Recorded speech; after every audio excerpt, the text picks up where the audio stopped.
2020. Un año lleno de todo. Ya veníamos de 2019 con todo lo que pasó en Chile, las manifestaciones por toda Latinoamérica y España, preparándonos para lo que fue un año lleno de muertes de famosos, Kobe Bryant, Maradona, la explosión en Beirut, manifestaciones en todos los Estados Unidos en contra del racismo, una pandemia a nivel mundial. En la zona en la que vivo un huracán hizo bosta todo. ¡Wow! Otro árbol. Se acaba de caer.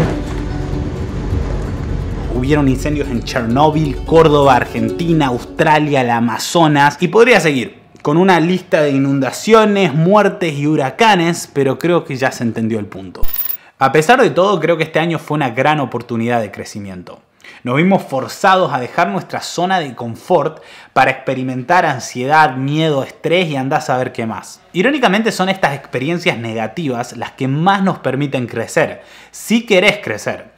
Yo sí quiero crecer, así que si te suscribís a mi canal te lo agradecería un montón. A ver, que simplemente te haya pasado algo malo no es garantía de que vayas a ser una mejor persona. De hecho hay un ejemplo en este libro titulado El arte de que te importe un carajo, en el que está muy bien explicado este concepto. Imagina que alguien te pone una pistola en la cabeza y te dice que tienes que correr 42 kilómetros en menos de 5 horas. O si no, te matará a ti y a toda tu familia. Sería horrible. Ahora imagina que te compraste unos zapatos deportivos y ropa deportiva padrísimos. Entrenaste con religiosidad durante meses y completaste tu primer maratón, con tu familia más cercana y tus amigos aplaudiéndote y lanzando vítores en la línea de meta. Eso podría ser en potencia uno de los momentos de más orgullo en tu vida. Los mismos 42 kilómetros, exactamente la misma persona corriéndolos. El mismo dolor recorriéndote las mismas piernas. Pero cuando escogiste libremente y estabas preparado para ello, fue un acontecimiento espléndido e impotente en tu vida. Cuando fue forzado en contra de tu voluntad, resultó una de las experiencias más atemorizantes y dolorosas de tu existencia.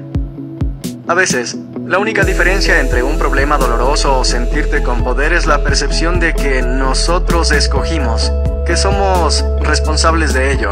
Básicamente este ejemplo habla de cómo muchas veces las cosas que nos pasan no son nuestra culpa, pero sí son nuestra responsabilidad. No podemos elegir lo que nos va a pasar, pero sí podemos elegir qué hacer con lo que nos pasa. Y es cuando empezamos a tomar responsabilidad sobre lo que nos pasa que podemos utilizar el dolor para crecer en lugar de utilizarlo como excusa para seguir igual o incluso peor que como estábamos. Y el 2020 a mí me enseñó eso. Eso y a cómo darle like a un video de YouTube. Es muy simple, mira, vas acá a este botoncito, le das clic y mágicamente hay un like. A ver, próbalo, utiliza este video como ejemplo. A ver, viste, por la próxima vez que necesitas dar un like, necesitas tener ahí la práctica a la mano. Entonces, ¿por qué estoy hablando de esto? No es que esté tratando de ser extremadamente optimista. De hecho, hay veces en las que la vida es una cagada, para ser honesto. Y no sabemos cuándo la vida va a ser una cagada o no. Es por eso que necesitamos tener esta mentalidad.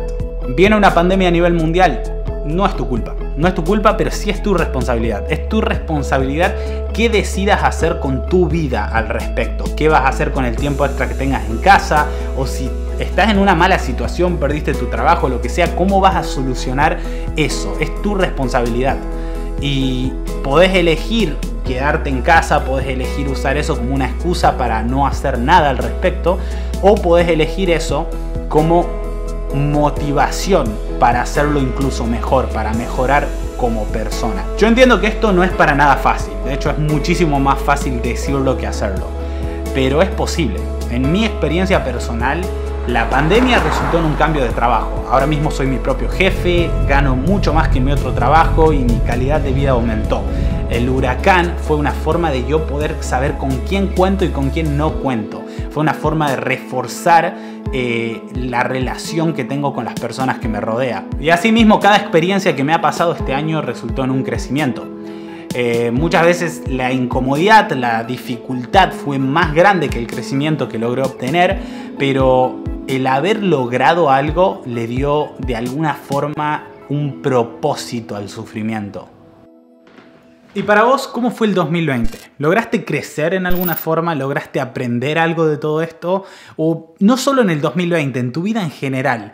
Quiero que me cuentes en los comentarios una experiencia en la que hayas logrado utilizar el dolor para crecer, para aprender algo nuevo. Y sentite libre de contar la historia completa. No importa que sea un comentario largo, realmente lo voy a estar leyendo. Vamos a estar ahí generando una conversación en la caja de comentarios. Así que compartí este video, dale like, que ya sabes cómo hacerlo. Y sobre todo, déjame un comentario.